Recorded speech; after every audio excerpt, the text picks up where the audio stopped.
Today our business spotlight is with Howard Wiens with Lindley and Wellwood.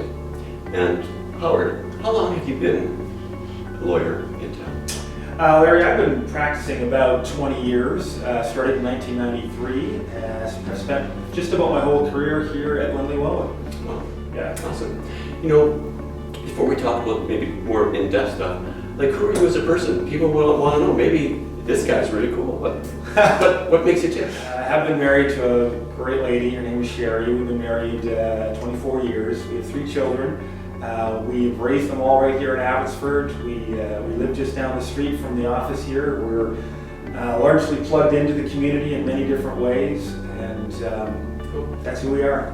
What do you like to do for fun? I'm a huge sports fan. Love 3 teams that never seem to win anything. That's the Vancouver Canucks and the Seattle Mariners and the Seattle Seahawks. So we'll go with Seahawks. They just won the Super Bowl. Other than that, 70s and 80s music. I was a big fan of that. And hanging out with my family for sure. And finally, heavily involved in our church, Northview Community Church. There's so many different lawyers in town these days. Like, we have about 1,800 clients going to be watching this and considering maybe working with you. Like, why would somebody want to work with you instead of Joe Blow? Well, Larry, I think experience is one thing. My first comment on that would be, which is not a denigration on other lawyers by any stretch, but having done this for over 20 years, probably averaging something like 100 transactions every month for that long. I don't know what the math is, but that's a lot. So there's not much that we haven't seen here. What would be, say, 3 tips you want to give the average buyer out there to say, here's what you need to know? Well, I think the first one, whether you're buying or selling, what you want as a client is you want things to go smoothly. That's really what you want. It's a stressful enough process to buy or sell a house. There's so much involved. Did we get the right price? We got to move. I mean, all these things that got to happen. Is it going to rain on the day we move? These things are stressful.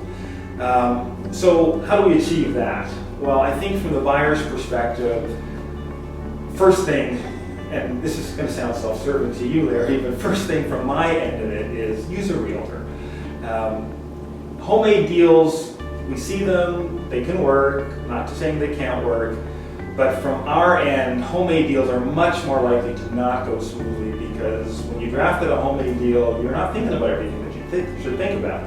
So my second comment is, can you get this house insured? That's one that a lot of people don't think about. And if you're just buying a regular house down the street that's, a 15-year-old house, it's probably not an issue, but there's lots of properties where it might be a bit of an issue.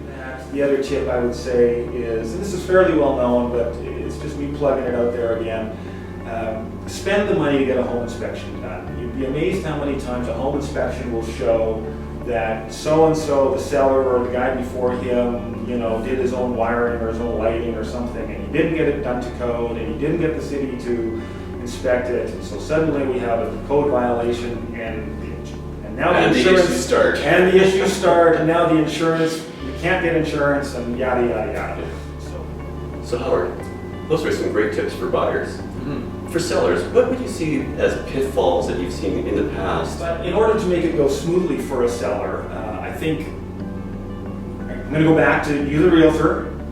It's going to be way simpler and smoother if you use a realtor. I can't say that enough. Let me start there.